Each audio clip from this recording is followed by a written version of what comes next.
The following is a Papi Chulo Radio original program. The views and opinions expressed in the commentaries and/or interviews in the following program are solely those of the individuals and are not views of Papi Chulo Radio, its parent, affiliate, or subsidiary companies.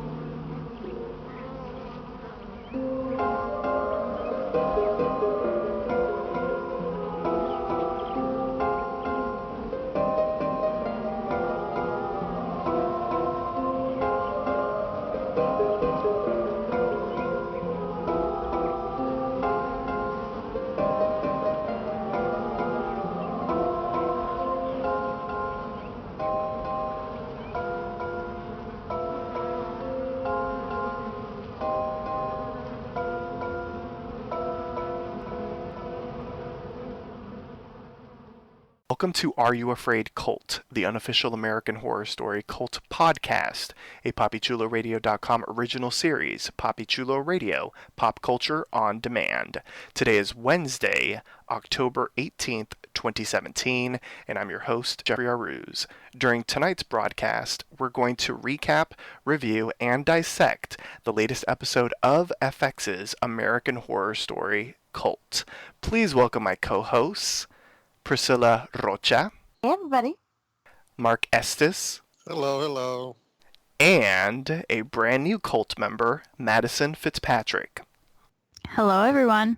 All right, let's jump into our recap. Season 7, Episode 7, which was titled Valerie Solanas Died for Your Sins, Scumbag. I should have actually said, space, Scumbag, and aired October 24th, 2017. Here's the official synopsis of the episode. Kai is elected to the city council. The history of Valerie Solanas is recounted to cult members. A new dynamic emerges in the cult.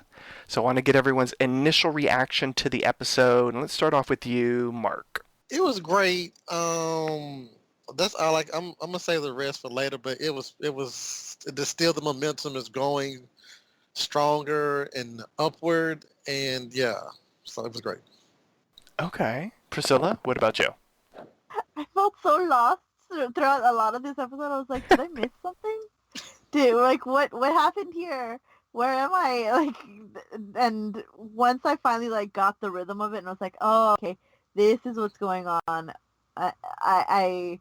I understood what was happening, but for a while I was just, I don't know. I wouldn't say that the momentum kept going for me, but it was a solid episode. I was entertained. Maddie, what about you? I liked the whole flashback thing. It kept me interested. I did really like Evan Peters as that new character as well. It was a little all over the place, and I was kind of pissed off at some of the characters, so it's quite interesting. Okay. I love how you're like, that new character. Andy Warhol. That new guy, character, that yeah. See, I thought that the episode sort of paused the momentum just a little bit. I thought the flashback was really long. And that kind of took me out of the episode a little bit. I did enjoy the twist and then the double twist at the end. But as far as just the episode as a whole, I thought it kind of just stopped the momentum of the previous few episodes just a teeny tiny bit. I don't know, maybe you all can sway me throughout the podcast, but I guess we'll wait and see. But before we get into a thorough recap of the latest episode of American Horror Story Cult, here's our announcer with a few special announcements. Follow Papi Chulo Radio on social media. We are on Facebook, Instagram, Twitter, at Papi Chulo Radio. Do you have any questions, suggestions, comments, or concerns? Email us via contact@papichuloradio.com. Are you interested in joining the Papi Chulo Radio team as an on-air personality? Email talent@papichuloradio.com. Binge listen to your favorite Papi Chulo Radio programs by visiting papichuloradio.com/archives. You can also download tonight's broadcast and the rest of the series through Apple Podcasts and Google Play. Just search for Are You Afraid? Called, and subscribe. Breakdown. This episode is probably going in chronological order, in a sense, like focusing on all of the past first and then getting into the present, I think. Yeah, Yeah. I'd agree with that. Okay, so let's start off in the past.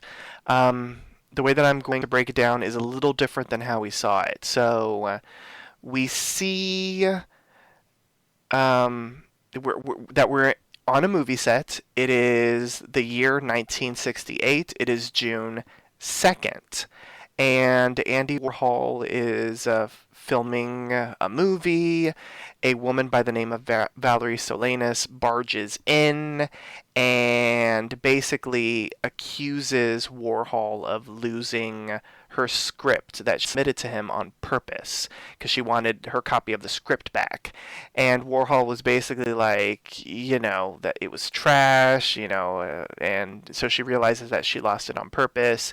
And basically, he ends up diminishing her talent, saying that a woman is not expected to be a great artist. And so she gets escorted off of the set, and we see her 24 hours later in the back of a parked car getting it in, literally. And she gets paid $5 out of the 10 that she was charging.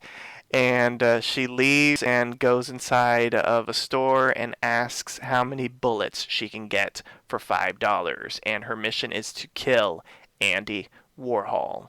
So we see her loading the gun inside of a freight elevator, and she's told that Walt wouldn't be coming in all week, but she returns to the elevator and stays there for God knows how long.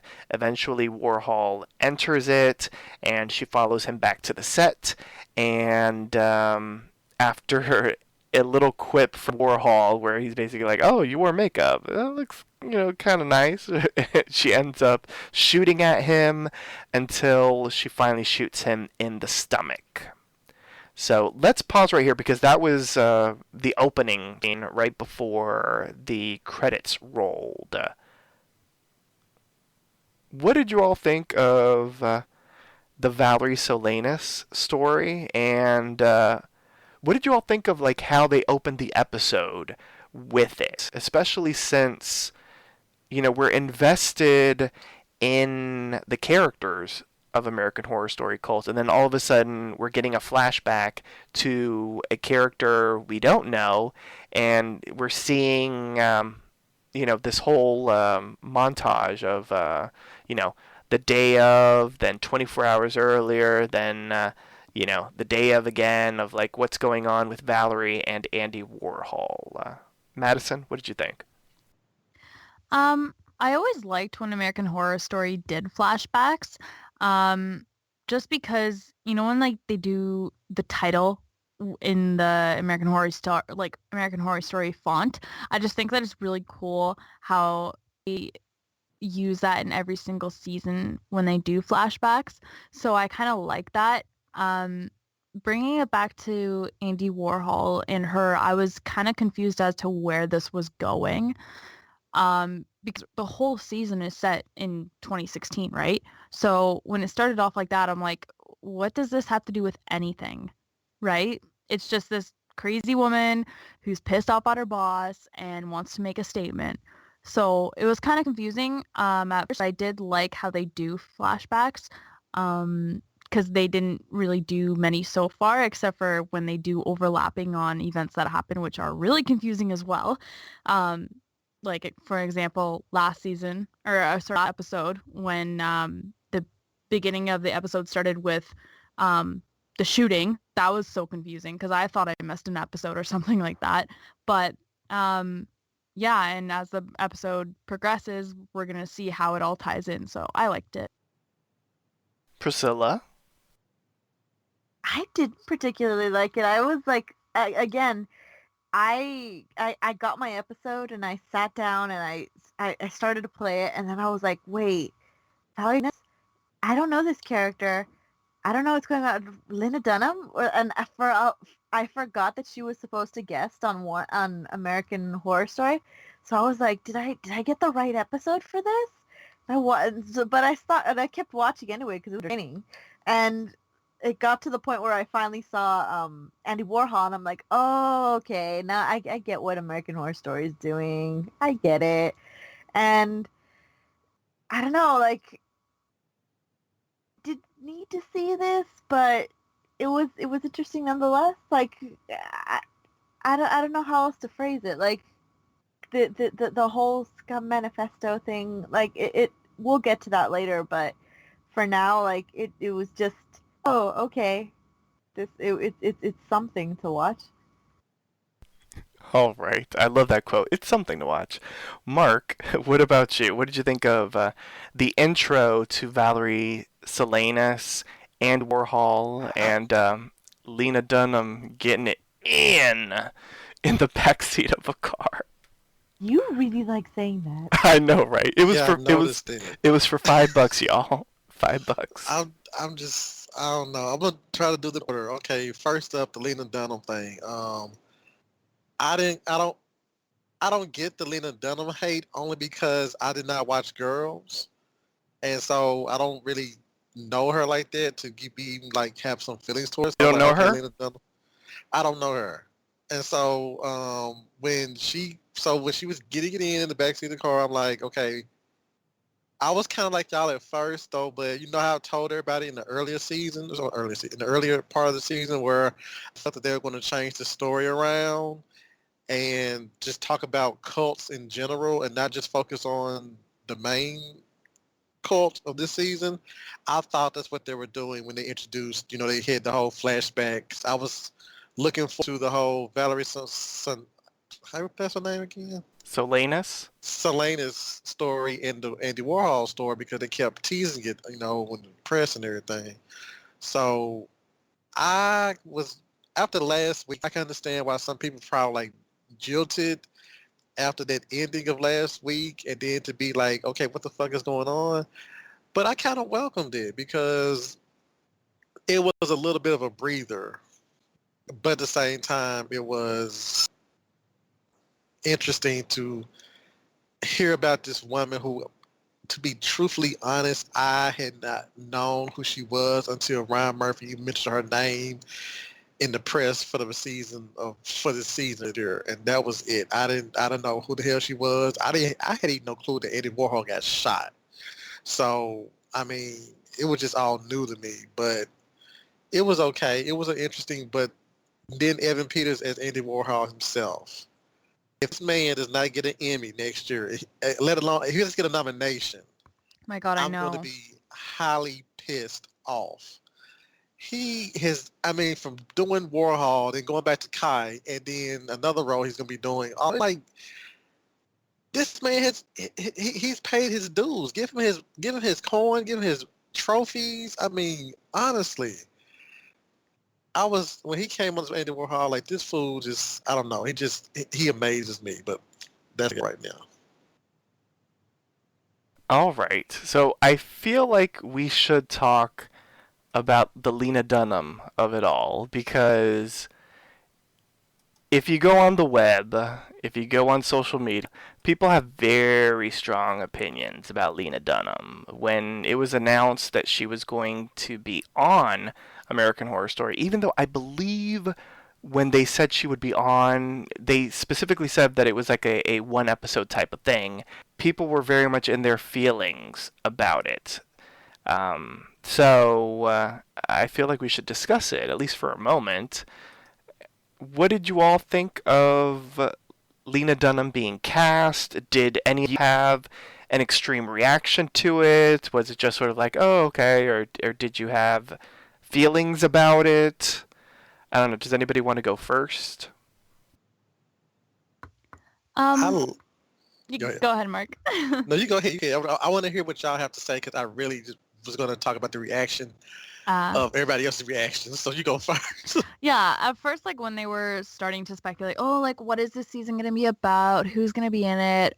And then I was reading all this, like, outrage, and I'm like, okay, who is this girl? Like, what? Like, who is she? And it was like, oh, from Girls, from this great actress. I'm like, okay, don't know who she is, but sure.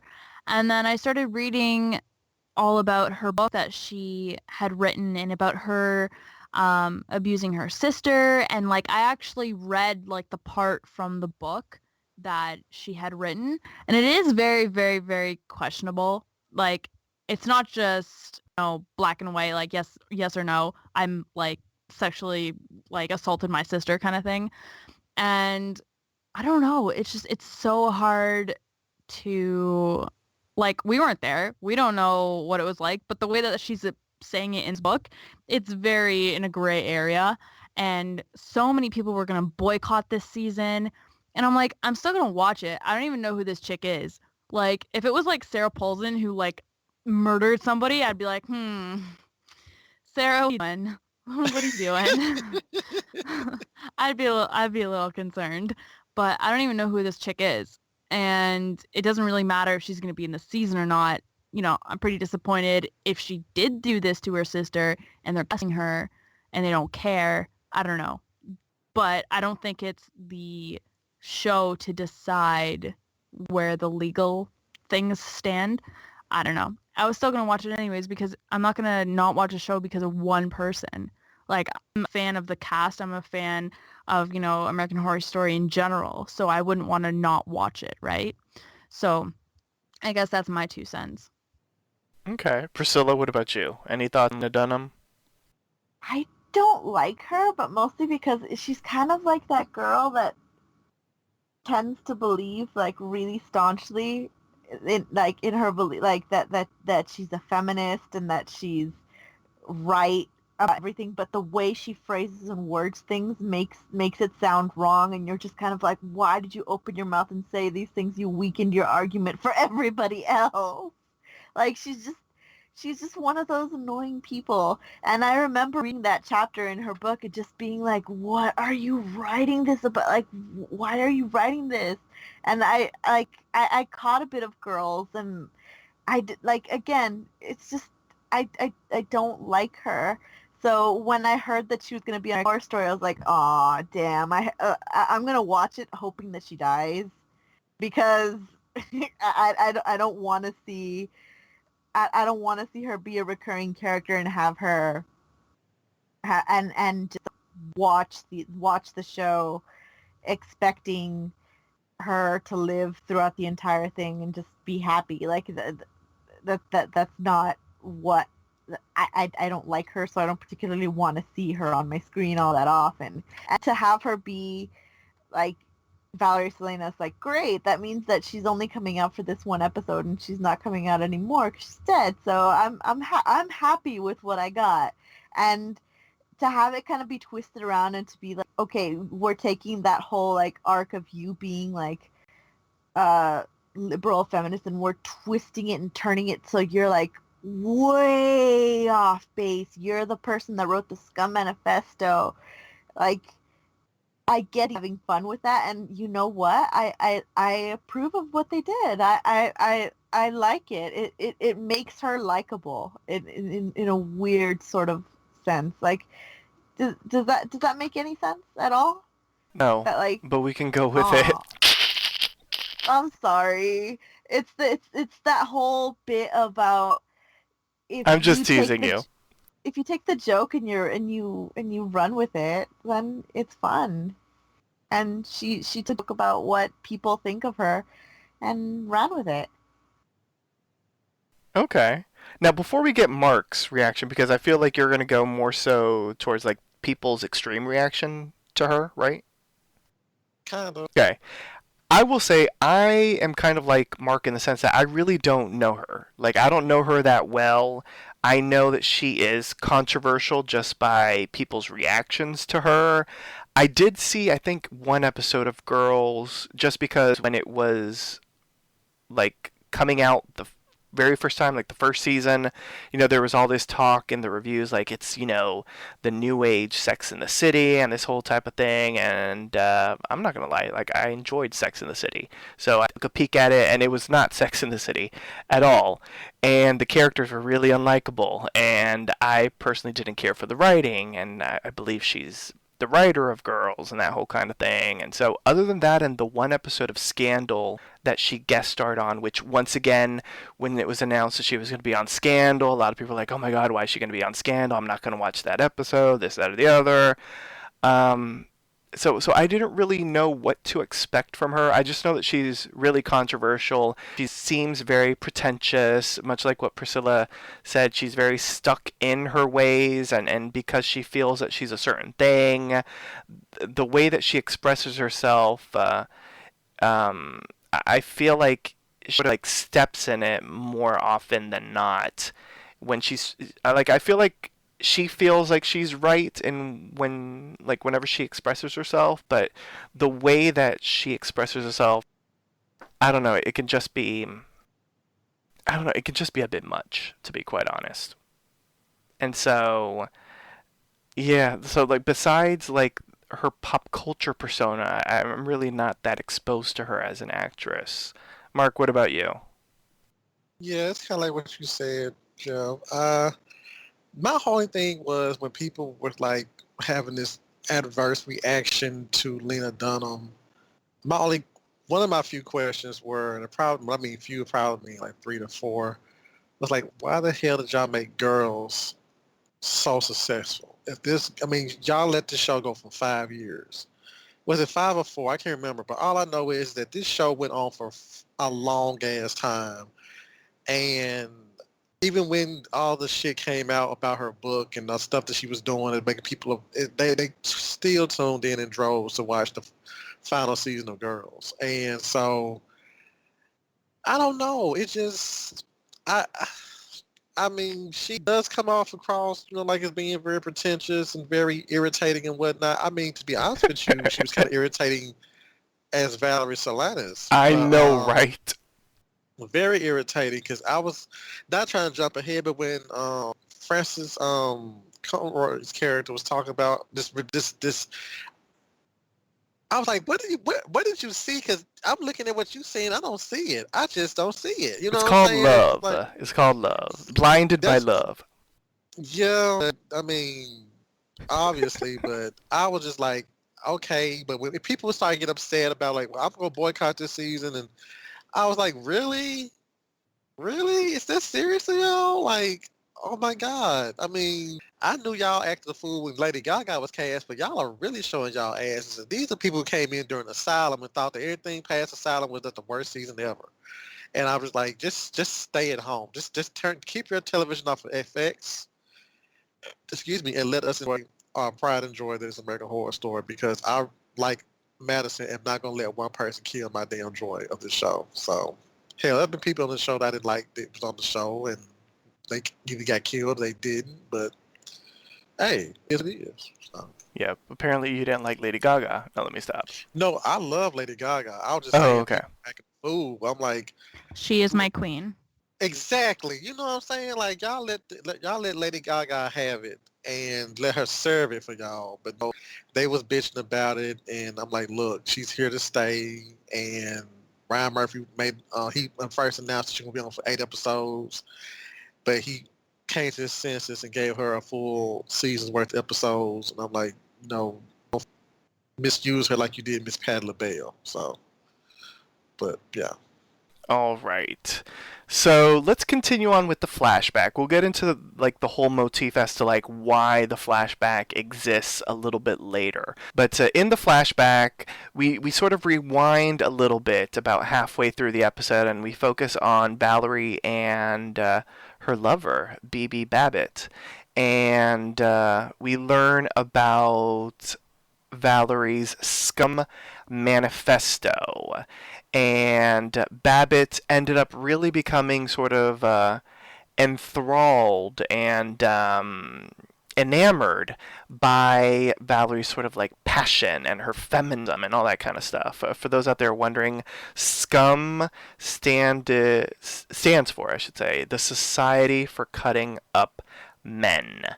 And the whole idea of this, I guess you can call it a cult, of women that are following Valerie's ideas and her platform, is that they're going to kill most men except for the pre-approved men that are a part of their group, aka gay men who identify as gender traitors. And so after moving to San Francisco, Valerie basically created a plan that she hoped her and her followers would end up following. And the plan is, after a certain trigger ends up happening, the followers would continue on with Valerie's sort of her outline of what to do. And the trigger is the attack on Warhol. And so the plan was to do other attacks on men, and they ended up actually deciding not to focus solely on men, but to focus on couples. So the women that were, basically always going to support their man. And we saw some of the attacks, and it turns out that the attacks by the never identified Zodiac killer were the attacks by Scum. And the funny thing is that Solanas was like observing all this from her hospital, because after the attack on Warhol, Valerie was sent to basically a mental institution, and she would keep in touch with BB over the phone, and at some point someone started sending letters to newspapers taking credit for the murders. So all of a sudden everyone thinks that the Zodiac killer is behind Scum's work. And so BB ends up telling Valerie, like, we should come out and tell the truth, but Valerie was like, no, that can only happen after 1,000 people are dead. And so once Valerie gets released from the hospital, she starts to become unhinged, and the schizophrenia starts taking over, especially her hatred of like society and men for like taking ownership of plan. And she even tries to like admit to the murders, but like no one would take her seriously. And so at some point, she ended up, changing her manifesto that like no men can have any exception.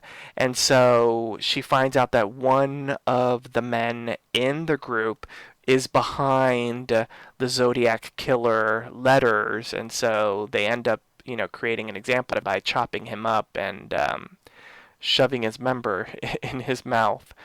And then,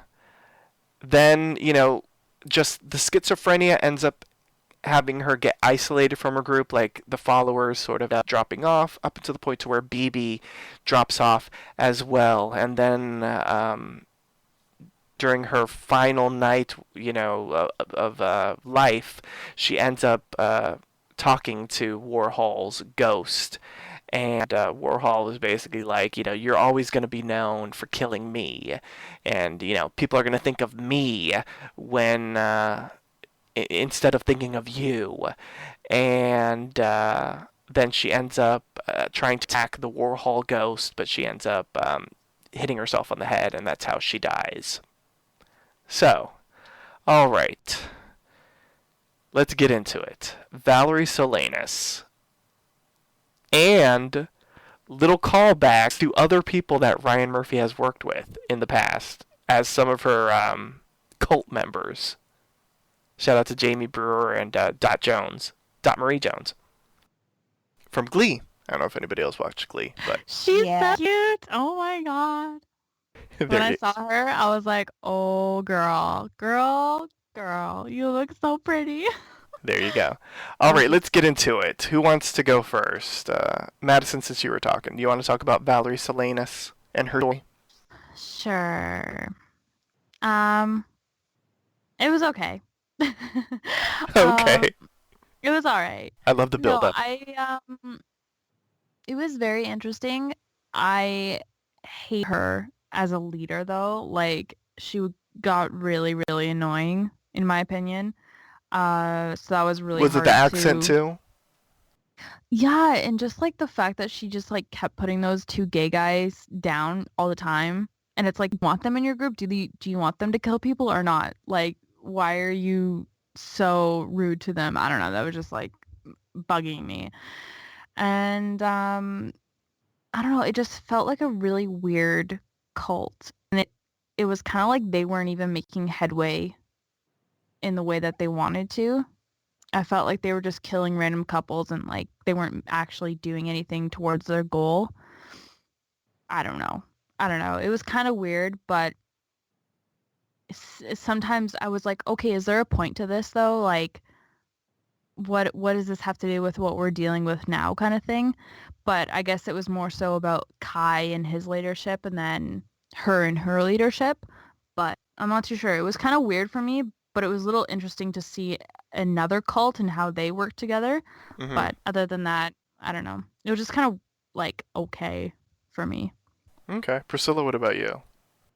Yeah, it's weird coming from Kai's like leadership of every time there's a death, it's because it means something. It's because it's like a cog in like the bigger machine of what's happening. Like it, and you're surprised later on in the episode with how much it meant, that little action.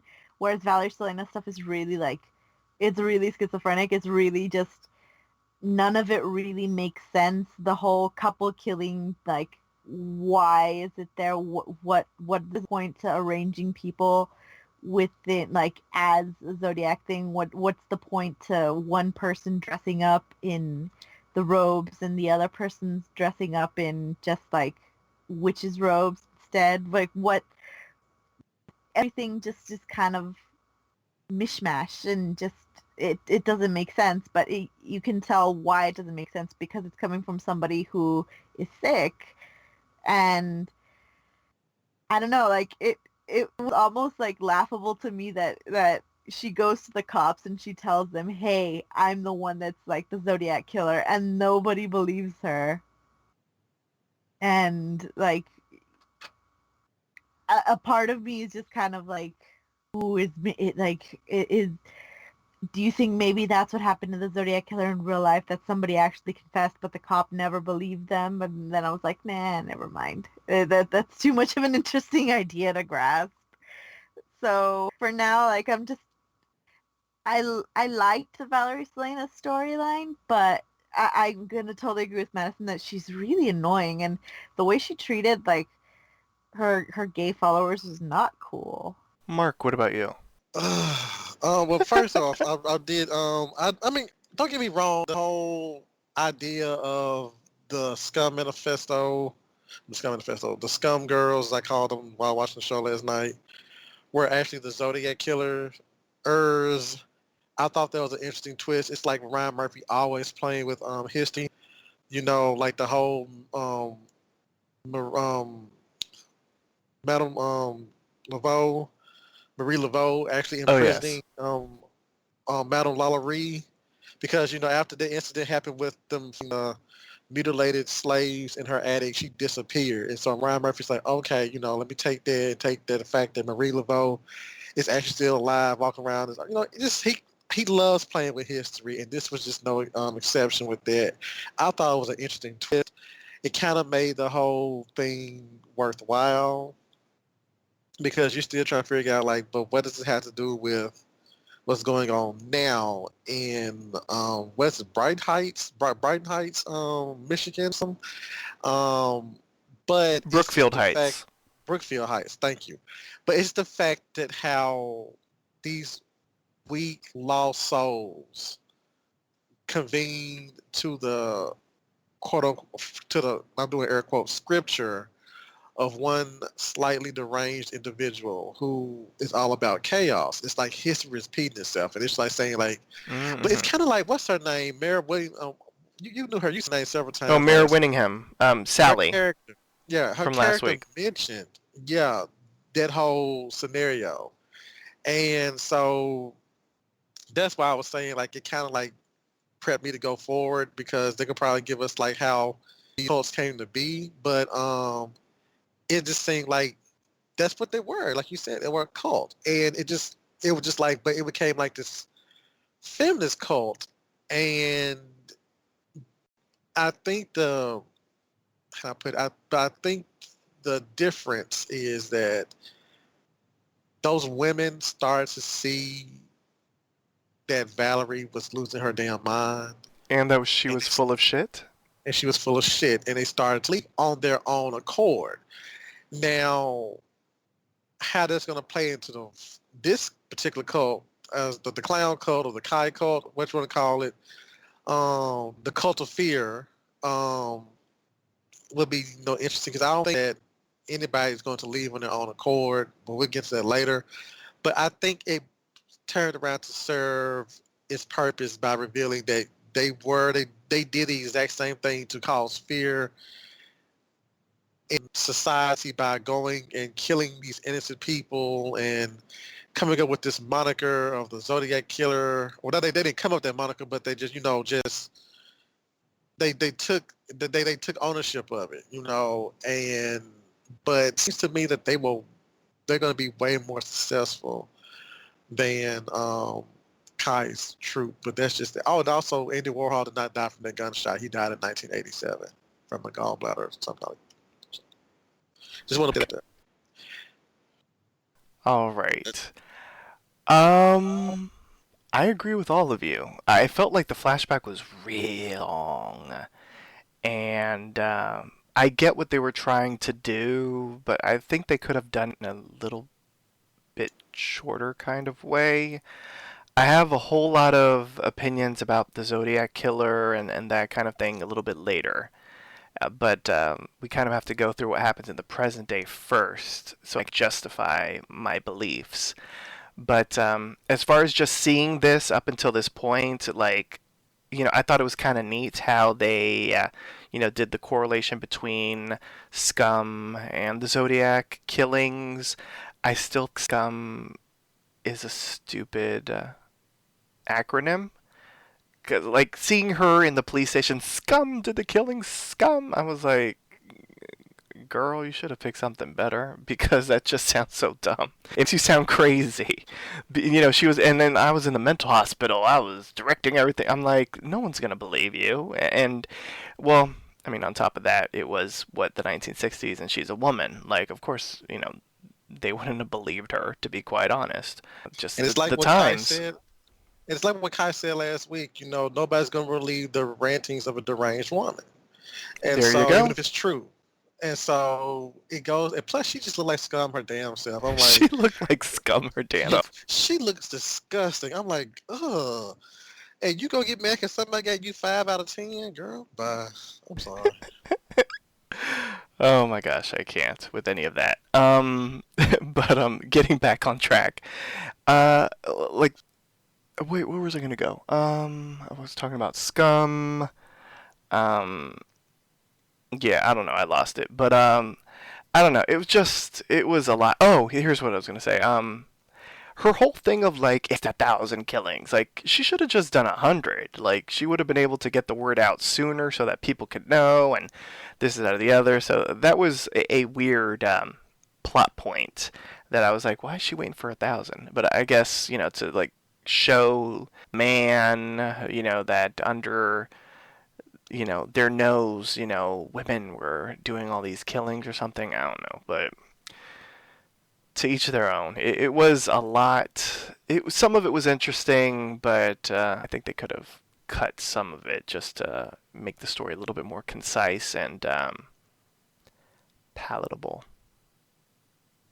But Anyway, let's get into the present day. So, we learn about what has been going on since the shooting at Kai's rally. So, 5 are dead, 1 is wounded. Meadow was identified as the shooter. I think we were all worried that Allie was going to be identified as the shooter, but fortunately there was Yes. cell phone camera footage and all that kind of stuff. Allie was arrested, though, as a potential suspect, and we saw Harrison read a prepared statement about Meadow. Apparently, we know what's going on. The cult planted evidence that Meadow, was writing in her diary, traumatized by Hillary's loss and blaming Kai and singling him out and that kind of thing. Kai is polling ahead and is the apparent winner of the city council race. And our girl, Beverly motherfucking Hope, leaves the studio and finds a cloaked woman near her car. The woman basically alludes to the fact that she knows about the cult and she knows that the assassination attempt and whatnot. She's like, me, I would have shot him. And she's like, if you want some more information on how to succeed, meet me at my hotel and I'm ready to tell you everything. And so let's come a little bit and then I'll pause. So the following day, Beverly, heads on over to Kai's house, but this militia of followers, these brand new cult members that are getting their time to guard Kai, are there, and they're all dressed alike. After a little bit of insults at the door, she ends up going inside. Kai's like, calm down, guys. This is our friend. And he tells her that all these guys are volunteers from all over the country, and they all believe in his cause, and they end up chatting downstairs about sort of like, and she's like, we need to create more fear. What's going on? And Kai sort of like shuts her down and basically tells her, people want normalcy right now. And then Beverly's like, what about our equal partnership? Things are changing. And Kai's like, no, it's still there. And Beverly ends up, questioning Kai about Meadow. And then at that point, Harrison comes up behind, like, you need to leave. And Beverly is escorted out. And so Beverly ends up meeting with this mystery woman who says, she has been a singer. Now, the mystery woman is an older BB Babbitt from the flashback. So before we get into BB and how she gets involved with everything else, let's talk about Beverly and Kai and their relationship. Mark? I was with up all the way up there with Beverly because I told Beverly, like, look, girl. You called her? You texted her? I called and texted her. I sent smoke signals. I said, look, you need to watch your back because this fool does not have it. He does not see it for you. He's using you. I mean, and here's the thing about the whole situation, because I always said that, there was a tier. There's like different tiers, and Beverly is that her and Winter are on the same tier. They're right up under Kai. But this is where stuff got interesting because I kind of figured that Kai getting shot was going to catapult him in the polls, especially with the sympathy people, because he's giving them what they want. You know what I'm saying? And so I was not expecting all these people to show up out of the woods across the country trying to be a part of his cause. However, what I saw was, and this is my theory, I'm gonna give you the first half of the theory, and we get the second half of it when we wrap up the entire episode, the recap rather. Basically, Kai does not need Beverly no more. He does not need her no more. And the fact that it was all guys there, it just seems to me it was kind of weird, but it kind of made sense because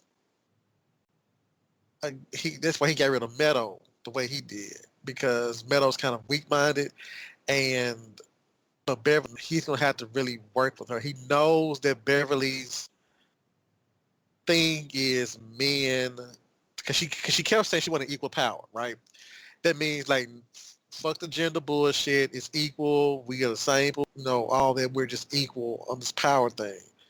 But he's playing with her mind when he brought all these men in, all these men, telling her, you can't go here. It's kind of like he multiplied Bob's. You know what I'm saying? Just like he just had all these men, and then the fact that Gary and Harrison went with it just goes to show you that they are really like bottom of the run. They have no inkling. They have no sense of self. They just see because Kai is a man. You know what I'm saying? They'd rather trail after a man than they would a woman, and so he would get them to not even pay attention to what Beverly was doing. So Kai does not need Beverly no more. He's got the main stage. He needed her for the local shit. Now that he's gone national, he doesn't need her no more. He's got the main, and she's done. And so I'm gonna leave there. I'm gonna stop right there because that's where the first happened, because this all goes to BB and all that. So that's what I got for right now. But yeah, Kai does not need Beverly no more. He's systematically chipping at her psyche by doing Okay. so. And there's a part of me that believes, and we didn't really get any hint of this, but I feel in my heart of hearts that the guys that were laughing at the computer were probably watching the auto-tune. Who knows? They probably were. You never know. Yeah, I think so. I don't know. I don't know why, but as I was watching that, I was like, they're watching the Beverly auto-tune. That's why they're laughing. They're laughing at her. She was And unsettled by the laughter. of course, because it's like she probably got it from Bob at the office. Like, look at this crazy bitch. You know what I'm saying? She's like completely clueless, and he knows what he's doing. If he, I don't know if you're playing, but I'm playing or not about the Beverly Auto-Tune tape. It's just the fact that she hates. I feel like in my heart, I feel like that's what they were watching. Like, I don't know if that's what they really were watching, but I was like, they're probably watching that. You know? Yeah. Priscilla, what about you? What'd you think of the Beverly Kai dynamic at the start of the episode? Did anyone ever really believe that it was equal? Like, Kai Beverly. is in it for Kai. Kai has never been in it to share power with him and everyone else. It's like saying that he was really in love with Meadow. That was not the case. He used her, and he's using really right now. It's the point, like, I'm glad that she's finally seeing it, but I think it's too little too late at this point already. I think that well, we'll get to it later, but for now, like, all thing is with this bit, with her going in and seeing that the whole cult has been restructured, that it's just a whole bunch of men. It's because Kai wants to get her angry. He wants to get her to do something drastic so he can use her. Cosign. I like it. Maddie Fitz, what about you? Everyone who is in the cult are just pawns. They're just pawns for Kai's initial game. He can walk over anyone he wants, even his sister, as we see as the episode goes on. And it's just another thing of why I got so upset in the episode, only because I guess going towards the end of what the girls actually do, it's just like everyone, I feel, is so easily swayed. And it's like, do people not understand or have their own thoughts or anything, or their own morals? It's like, oh, somebody new comes in, tells them what to do. Okay, yeah, that sounds great. Hive mentality. It's like, what the hell is wrong with you? Like, it's just, that's what just bugged me so much, because it's just like, none of these characters are really their own characters. They're just part of this game, and they're just pawns, and they're just people that can just be manipulated so easily. So, Kai is just going to use people. That's what he's going to do. He's fake. He's going to seem like Fake news. exactly. He's going to seem like he's everyone's best friend, and that's what's going to happen. And we've seen it already. So it aggravates me because everything that the other characters do, it's like, are you dumb? Are you dumb? Like, did you just do that? Like, oh no, God. So, yeah. I'm just tired of that. Yeah, I really felt for Beverly in that opening scene at Kai's house.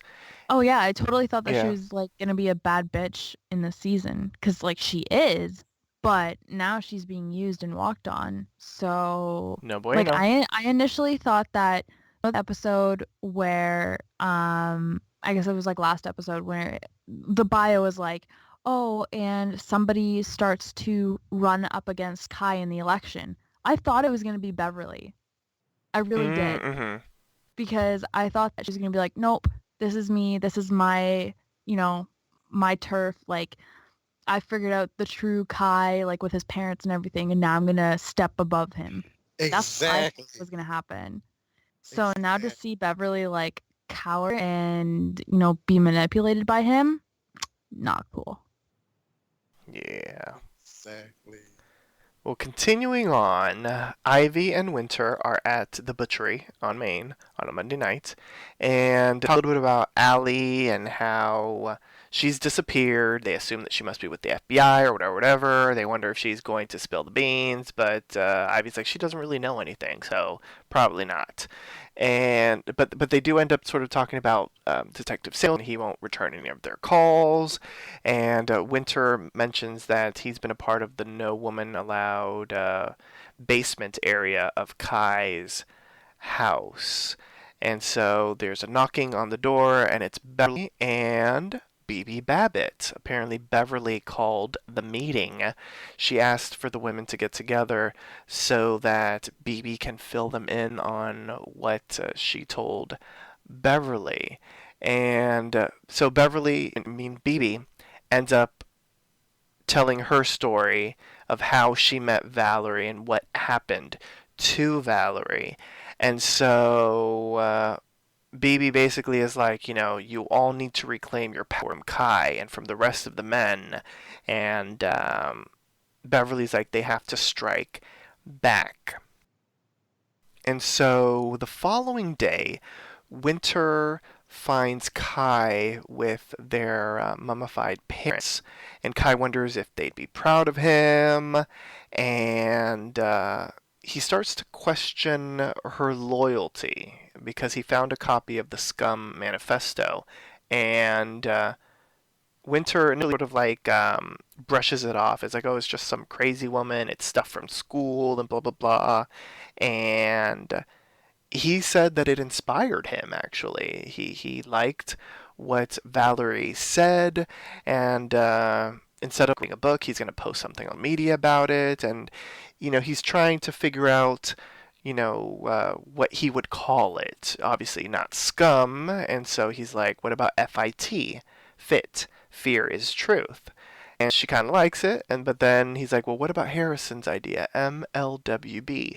Men lead, women bleed. And her reaction changes. And so he asks her some privacy, some alone time with his parents or with their parents, and she ends up leaving. And as she leaves, he says, say hi to the girls for me. And so at the restaurant, Harrison is there. Ivy sort of told him that they're planning a victory party for Kai. And, Harrison is planning on creating the Iron Throne from Game of Thrones for Kai. And that's when Ivy's like, isn't that a bit much? Calling him king. And Harrison is basically like, oh, you wouldn't know about whatever. And so he ends up getting ambushed by the women. Beverly knocks him out. He wakes up in the meat locker, tied down, and as they start asking him questions about what happened to Meadow, he confesses everything. they ask him about men lead, women bleed, and he's like he would have never said anything like that, but it's like we don't believe anything you say anyway, and so they end up chopping him into pieces. Beverly reports on the discovery of Harrison's scum covered dismembered corpse, and she sort of reports that maybe this is retaliation for Meadows' assassination attempt. And then she also says, maybe the promise of law and order isn't being kept. Earlier in the episode, Kai said that it's time to, calm down. I promised law and order, blah, blah, blah. So this is definitely a wink to Kai. And Kai is watching this report. The Scum Manifesto is in front of him, and he turns over and says to BB that they're at their best when they're angry, and she agreed. So, let's break this down. BB, the ladies, Harrison, and BB again. What does all this mean? Mark, you left us with like a little bookmark earlier in the podcast. Yeah, pretty much. I said that in the show. I was like, okay, Kai does not need Beverly anymore. I mean, he has Winter. She's not going anywhere. That's his sister. So it automatically deducted that Ivy's expendable right now too, because Allie's out the picture at this moment. But seeing the fact that Kai brought in BB, who has this huge history, and I'm thinking that's why the flashback was so long. It was just to sit there and just show you this woman knows her shit when it comes to sensing, bullshit from men. So she came in as this red herring to be like, this person is going to lead the women of the cult to liberate themselves. But in actuality, she's in Kai's pocket. Now, she might not buy any of Kai's own bullshit, but she stirred them up enough to the point where they're taking each other out. Think about it. No, you're right. Yeah, I mean, because Kai, again, he doesn't need any of them. Because he's now on the city council board, or the zoning board rather. He's done what he needed to do. Now he's got to clean up his tracks. He's got to get rid of his the loose ends, which is the cult. So have them amongst each other. Harrison's gone now. Meadows gone. I'm pretty sure Gary's gonna do something stupid because he's just there. And the only person left who can probably fight back is Samuels, because he got like he's on the force. But how do we not know his ass is done already dead? You know what I'm saying? So he's doing cleanup, but he's having them take out each other as part of the cleanup, is what I'm trying to say. Because I'm pretty sure that the women themselves, it's kind of think what Madison said earlier, like the women themselves are going to come at each other. And I had a conversation with somebody on Facebook about, I said, probably end up being, barring Allie at this point in time, it's going to come down to Bev and Winter. Beverly's going to want to take out Kai. Winter, that's his sister, or that's her sister. That's her. So she's going to have some feelings about this. So it's going to be them two who are the second tier of the cult trying to vie for whether or not they're going to take out Kai or not. So, but if something happens to Winter, it's all going to be more sympathetic in Kai's eyes for his cause. So I'm thinking that if he's willing to sit there and let his parents rot in their rooms, he's willing to sit there and sacrifice Winter as well. So I'm thinking that this is just the first phase of cleanup, Operation Clean Cult, you know what I'm saying? Like Operation Wipeout Cult or something like that, So I don't know. I just think that it's going to come down to the point where he is systematically wiping them all out by playing with them mentally. Because he ain't got to touch them. He could just sit there and play with them mentally. Like Madison said, move the chess pieces and then let them take each other out, while he just sits back and be like, okay, this is going to work in my favor. So he has no blood on his hands, because the people who know that he has blood on his hands are now all dead. you know, and so that's pretty much the brunt of all of that. Okay. See, we're in the same book, but we're on different pages. Because I agree with what you're saying, but my theory on it is a teeny tiny bit different. I want to first off say that because BB is working with Kai, I feel like she's an unreliable narrator. So I Exactly. feel like a lot of what she said about Valerie is true.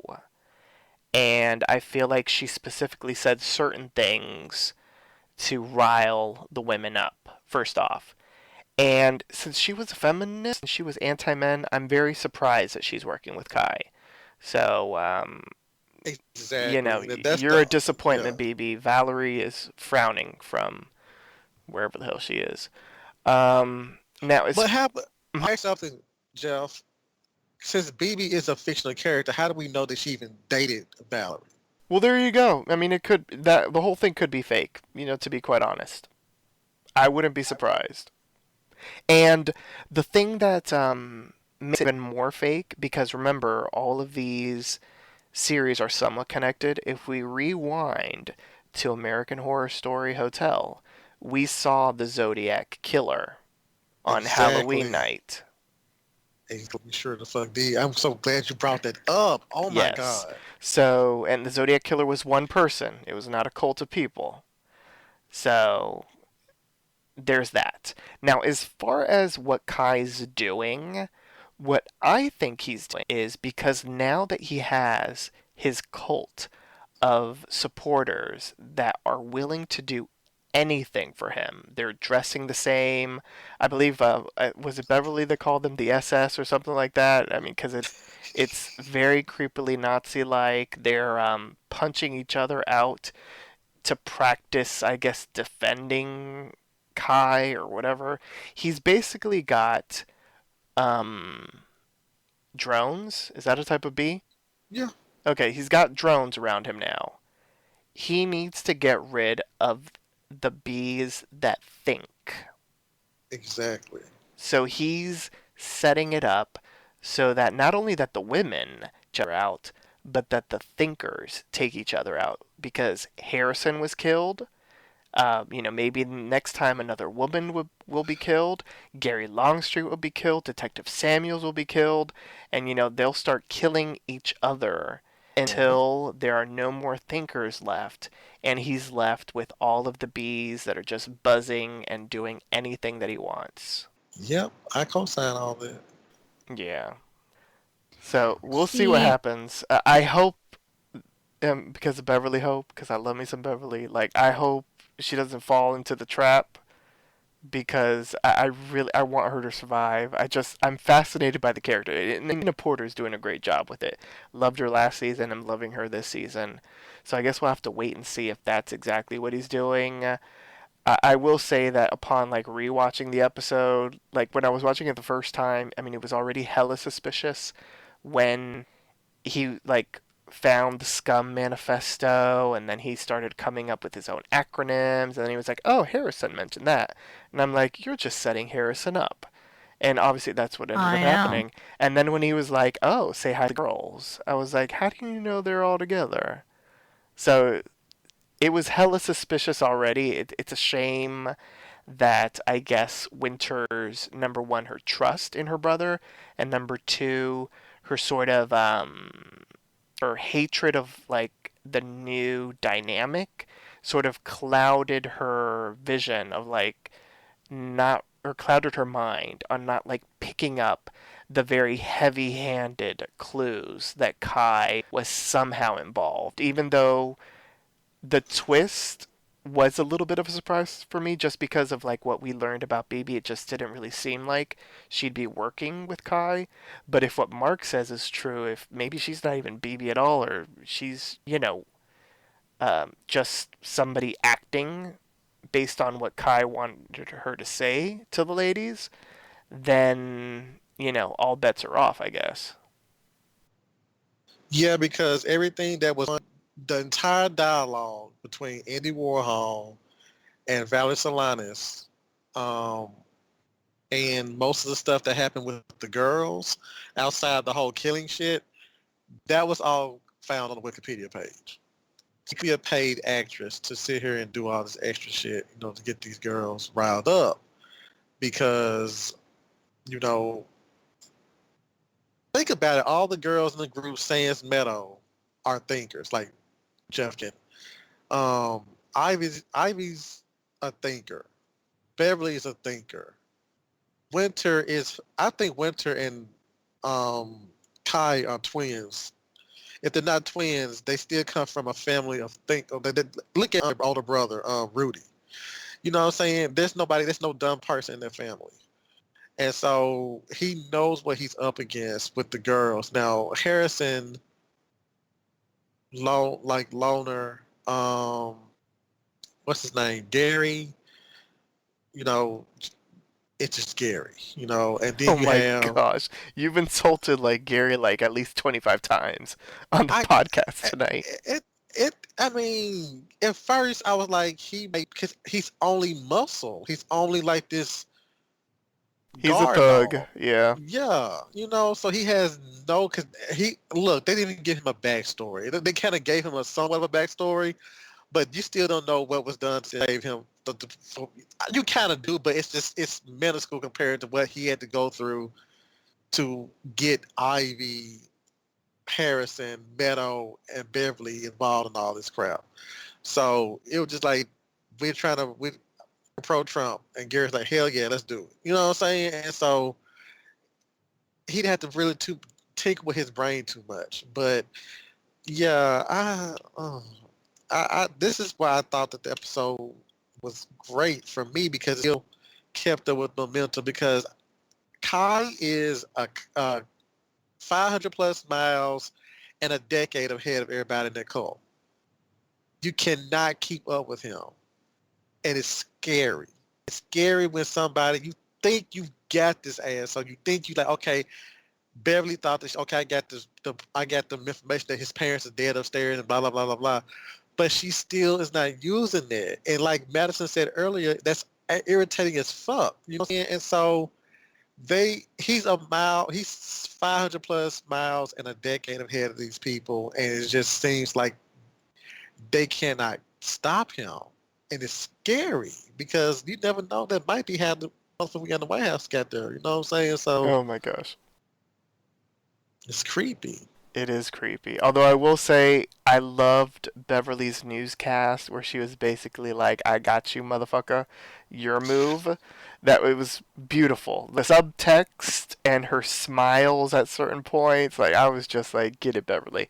But ladies, what about you two? Who wants to go Yes. first to discuss BB and Harrison and BB yet again with Kai? I don't know. I feel like sometimes Kai can be a little bit, I don't know, off his rocker sometimes, where I'm not sure even what his plans are, but it's definitely clear that he's just using everybody for parts of his big plan. Like, nobody really means anything to him. But I was also curious to see BB at the end with him. I was like, okay. Because the whole time I was thinking, oh, maybe BB is trying to be, her former girlfriend, and maybe trying to start up the scum cult again and take over the world and, eradicating men. I was like, oh, maybe she's trying to do this. But to see that she's working with Kai, I'm like, oh, maybe not. But what if she is trying to use Kai? Like, did any of you guys think about that? Like, if she's just trying to use what Kai is doing and she's actually going to turn on Kai in the end? I was thinking about that too. Oh, That'd be great because that means she might kill Kai. exactly. But I feel like Exactly. Kai So, would kill her first. But you know what I'm saying? Like, but she could use all the women against him, or like you know what I mean? Like, I don't know what their deal is together. Like, I don't know what their, because if he really thinks that maybe he's using BB, Or are they friends? Do they have a deal? I don't know what's going on, right? I don't know what was said, but maybe BB's ultimate plan is to get the scum cult back up. I don't know. Like, I don't know. It's a little confusing, but speculations, right? Mm-hmm. Okay, that's really Yeah. interesting. Priscilla, what about you? BB, Harrison, Kai, Beverly. The whole BB thing, like coming up at the end, didn't shock me because Kai just seemed way too comfortable in like telling him, like finding the scum manifesto in his sister's room and being like, "Say hi to the girls for me." Like I knew that he knew, and I knew that he was comfortable because he had a card to play in this game. Like I so when it turned out he was behind him all along, I was like, "Oh, okay. Well, that makes sense." And I'm hoping that BB is what she says she is. That the flashback is true and that she really was like part of Scum, because that means that she has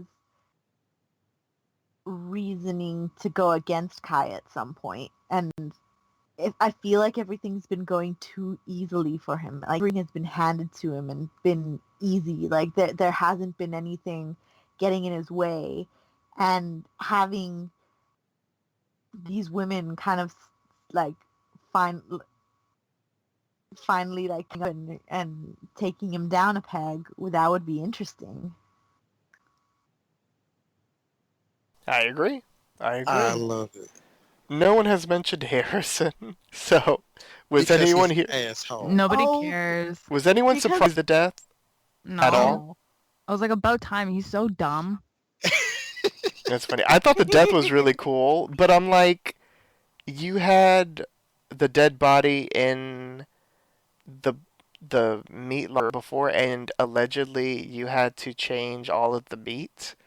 Like, you're killing the dude in the meat locker this time. Like, I don't Yeah, know if that's now I believe I was really Ivy. surprised that Ivy did it. Yeah, I don't know if I really believe that Ivy like had to change all the meat and she had to get a second no, mortgage on the house, and now I feel like that was no. all for show now. Yeah, it was. It's kind of like what you just said.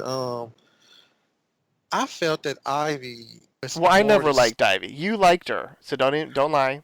What? I'm just saying she was disgusted at the fact that, because Harrison threw that line on her like, oh, so now you have morals about what happens to somebody's wife. She said, at least I made my wife go crazy. I didn't kill my wife. I'm like, I that's didn't put not my wife. justification. I mean, ugh.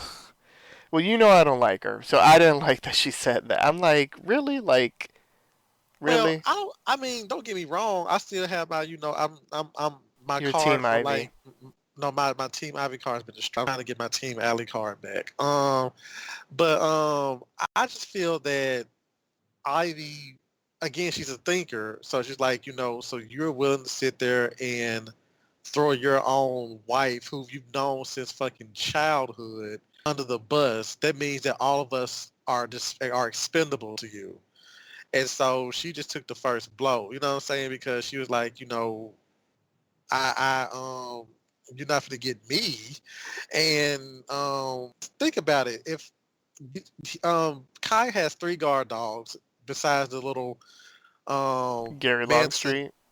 Gary Longstreet, Samuels, and Harrison. And so you take out Harrison, you get rid of Sam, you get rid of Samuels if he ever pops Mm-hmm. back up. And Gary, I think it took 2 women took out Gary by themselves. I mean, when he had his, they tied him up, so they can do it again. It's like he's not a problem. You know what I'm saying? So we just got to take out Harrison, who is this tall, 6 foot, gym rat. You know what I'm saying? And we got to take him out first. Take out the stronger one first, and then we'll work our way on down. Yeah. Oh, when So Beverly popped him on the head. mhm. So good. I Fantastic. thought that in the trailer for this episode, I thought that she'd actually popped Kai for some reason. I don't know Oh. why. But I was waiting for her to sit there because to be honest with y'all, I thought that this was Beverly Swan's song episode. When she No. walked, I did, because when she walked into the house and then you saw that she lost all her power. And I'm thinking like she's gonna be crazy enough to do something stupid because we have 4 episodes left. She's gonna do something stupid and gonna end up getting herself killed this early in the game. You know what I'm saying? And so, but I'm glad it was Harrison because it's Harrison. So Yeah, exactly. Beverly motherfucking Hope. that's the quote of the season. Yeah, so good. Fantastic. Madison, since you're new, I have to ask you because Mark and Priscilla were Team Ivy from like episode 1. Were you Team Ivy? No, I Like- was not Team Ivy, so don't Like feel Team alone. Ivy or Team Allie? Yeah. Definitely Team Allie, only Okay, thank you. because I knew she wasn't crazy, and except for like Sarah Paulson does butt shit out of me when she does the whole crying and screaming thing. It's like, oh my god, stop! Like, oh lord. But as a character, like I knew that she was not crazy and that something was going on with her. So yeah, I liked Ivy. Like I like her as a character, but definitely Team Allie because I just feel so bad for her that like she's being terrorized like this. So yeah, Team Allie. Okay, good. You get some bonus points for that. Yes. Because the other two, they were haters. We're not. Horrible. I'm just saying. Oh my god, you are such a hater now. Just a little bit. Oh, that's too funny. Well, now it is time for the MVP, the most valuable player. Which character impressed you the most and why? So the rules are simple. You gotta state which character impressed you in the episode. And if someone mentions a character, that character is off the table. So there are no repeats. So I could either be very nice, allow our new cult member to go first, or not. And the decision, well, I was going to ask you, Mark. The decision will be made by Priscilla. I think she should go first. Okay. Did Mark peer Mark's pressure crying. you? Mark's crying. Nah. I just Okay. feel like it's gonna be like the farther you get, the harder it's gonna be, and I just want to see who gets to be picked last. Aw, I hope thanks, it's not me. Priscilla. Oh, that is true. I have all the power. Aw. Madison, you may go first. Who is your MVP and why? So MVP is someone who impressed me the most. Mm-hmm.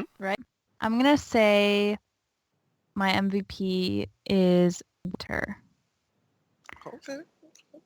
Only because I was very, very impressed with how she handled her conversation with Kai. She still held her ground, but obviously you saw how emotional she was in the conversation and how she's being so strong with the girls as well. And also the fact that she was so gung-ho of like, oh yeah, we have to kill Kai. Okay, that's fine. Like, what? What? That's your brother. I don't understand. But okay, sure, go ahead. Kill him. So I think Winter is my MVP. Okay. And because I did shut him down, you may go next, Mark. Y'all gonna trip on my MVP. Oh my god, don't tell me it's Valerie Solanas. Oh God, no, hell no. Okay. My MVP is Allie because she did not get charged with that damn shooting like we thought she was gonna be last week. I was just so sure that she could be held up in some insane asylum last week. When that news report said that we have footage of Mel, her last name is, shooting the candidate, I was like, thank the Lord, Allie is still in it. Thank you, Jesus. So I was so excited that she did not get set up for that whole scenario. So thank God. Allie is my MVP this week. Slightly I know it's kind of lazy. It's but- slightly cheating, but I'll allow it. How is it cheating? Well, because she wasn't She in the She episode. doesn't even come out. She was in the episode. They took The her ghost out of her was in it. They talked about her, but she wasn't in it. But I'm just saying it was Allie because, like, I know somebody else, the other person somebody else has already, so I'm just being nice tonight. So Oh, is it for me? it might be for you. Oh, Priscilla's gonna ruin it. Aww. No, but Priscilla, you may go next. It's hard to choose, but is it? I'm gonna go with Beverly Hope. Damn it.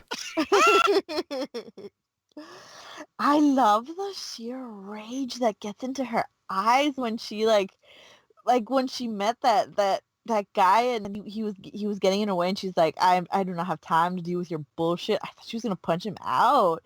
That actress does a really good job at selling it. And I don't know, like her getting like really pissed off at Harrison and saying like it's cool. I enjoy seeing her and I really hope that she doesn't die. So I'm gonna get in my MVPs for her as long as I can. I can co-sign it. You did a good job representing Priscilla. All you Thank needed to say, though, was I'm Beverly motherfucking Hope. Beverly motherfucking Hope. I like it. All right. Okay, so that was good. I did have a backup. I was ready because I felt like Mark was gonna take her. Nah, I'm gonna look like tonight. Okay, Priscilla, what would your backup have been? My backup would actually have been Valerie Solanas. Oh. What? Okay, I won't judge you. Just a little, maybe. But I feel my backup is a surprise as well. I'm giving my MVP to BB Babbitt. I can see that. I can see Which it. one? Future or younger? Future, Frances Conroy, Okay. because Frances Conroy is an OG, and I thought she did a really great job with the role. She made her seem very mysterious, yet very knowledgeable, and then obviously the end with the twist that she's working with Kai. It set my wheels in motion of like trying to figure out like what her end game is, and I'm curious to see if we're gonna see her in more episodes.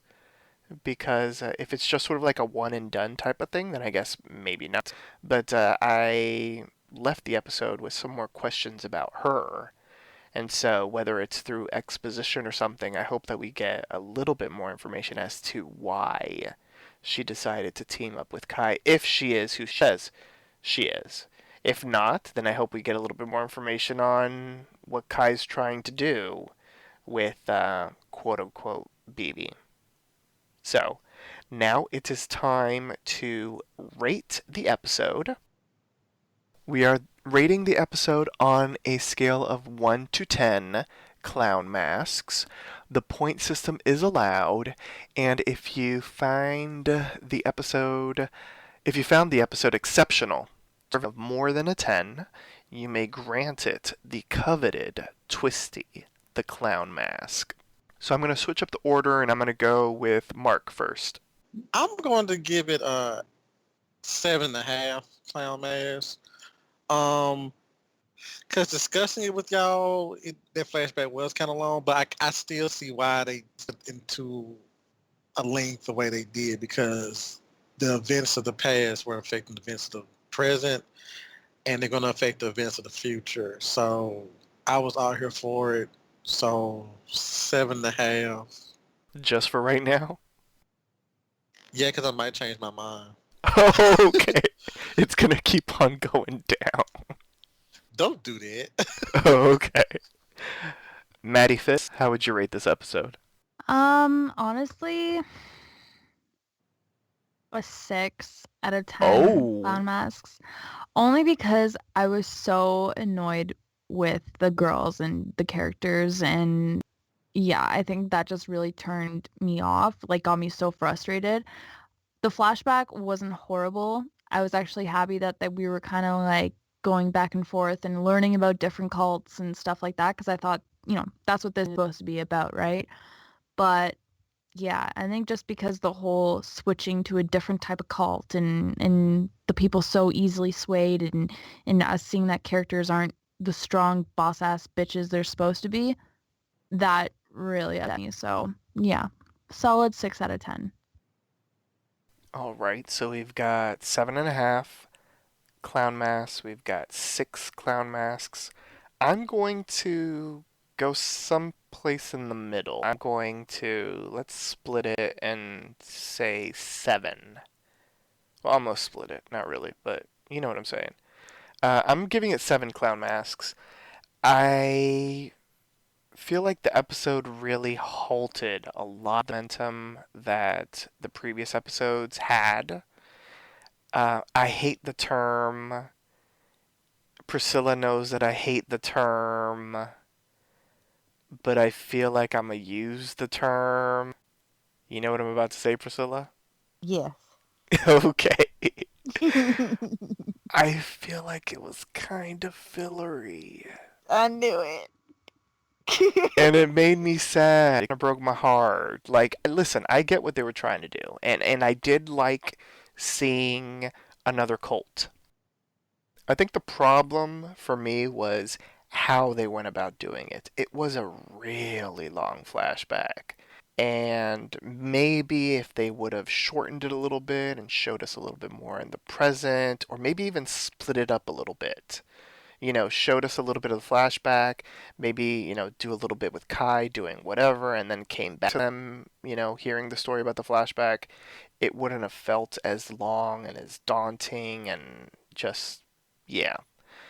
But, besides that, like, I didn't mind the women's actions. Like, I get it, it's Kai sort of playing with them, and it does suck seeing them basically be his puppets. But for them, they feel like they feel like they're reclaiming their power. So even though Kai is using them for his benefit, I hope that he like underestimates them and doesn't realize that they're going to use this newfound like reassurance in themselves, and they're going to do something unexpected that'll end up sort of like throwing a wrench in his plans. So I didn't mind that aspect because I hope that there's like a bigger payoff for them in the future. I did like the twist upon twist, the lie that Kai said to them that led them to do what they did, and then at the end, BB's with Kai, even though I still really don't understand how that twist is going to work in the future. That was a positive for me. But because the episode dragged a lot, because of the whole flashback, I can't give it more than a 7, and I almost feel like I'm giving it a 7 pretty much for the American Horror Story legacy, and so I'm probably being a little gentle with it. But yeah, I feel like 7 is the right number for me. Priscilla, what about you? How would you rate this episode? And I'm giving it a 2. Like I liked the Valerie Solanas bit, even though I was lost at the beginning wondering why. But I think it was just mainly that like the connection that it wasn't really like scary. It had nothing to do with cults until like you realize, okay, it's more of the cult of the mind, really, of her and like her feminist outlook with Scum. That's what ties it in with American Horror Story. Like it's him playing with history, like Mark said. So with that said in mind, like I can be more gentle with that.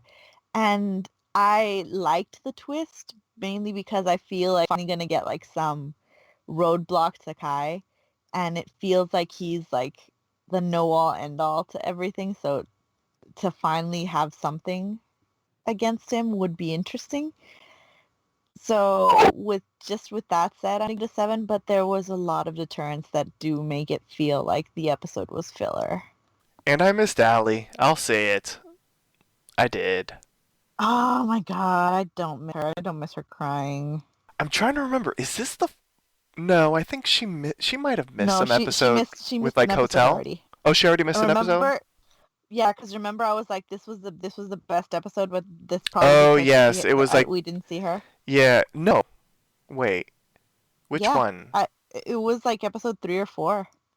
I'm trying to remember. That wasn't the flashback episode because she was in like a teeny tiny scene in that one. What we All I talking about? remember is there was one where they came out either very little or not at all, and I said I this is do. probably why like I gave this one the best Yeah, I do the remember you best said one. that, but I can't remember if. And in the flashback episode where we see all the, like, not all of them, but like, a couple of our people and how they connected, she was in a teeny tiny scene where she didn't want to go to the rally, the Clinton rally, and that's where IE and Winter connected. I can't remember. Was there an episode where Allie wasn't in it fully? I mean, wasn't in it at No, all? no, I think that was the only Yeah, I one. think she was in a teeny tiny. But I was trying to remember, has Sarah Paulson, since she's been sort of a focal point, has she ever missed an episode? And maybe in the hotel season as Sally, because Sally Oh wasn't that yeah, big of a character. she missed. She was full. She was the main character in the hotel. She was just. She just I, wasn't I that, her presence wasn't as big. yeah, I would be like, cause I think she was filming what you call it the People vs. OJ? O.J. Simpson. Yeah, so that's Maybe. why she kind of had like a background role. Cause Yeah, I that makes sometimes sense. forgot that she was in the character. I'm Yeah, not because gonna. she's usually, front and center and everything, and she's typically one of, like, the final girls, to be She quite honest. technically was in the hotel. When you think about her being back as Billy Dean, Oh, Billy no, Dean. but yeah. All right. So on that note, join us next time for a brand new installment of Are You Afraid Cult? Again, here's our announcer to remind you on how you can interact with us. Follow Poppy Chula Radio on social media. We are on Facebook, Instagram, Twitter, at Poppy Chula Radio. Do you have any questions, suggestions, comments, or concerns? Email us via contact@poppychularadio.com. Are you interested in joining the Poppy Chula Radio team as an on-air personality? Email talent@poppychularadio.com. Binge listen to your favorite Poppy Chula Radio programs by visiting poppychularadio.com/archives. You can also download tonight's broadcast and the rest of the series through Apple Podcasts and Google Play. Just search for Are You Afraid? Cult, and subscribe. Thanks, announcer. My co-hosts, please wish the listeners a good night. Good night. Good night, everyone. Night, everybody. Thanks for tuning in. Download new episodes of Are You Afraid Cult every Thursday via Apple Podcasts, Google Play, and the Poppy Chula Radio archives. Good night.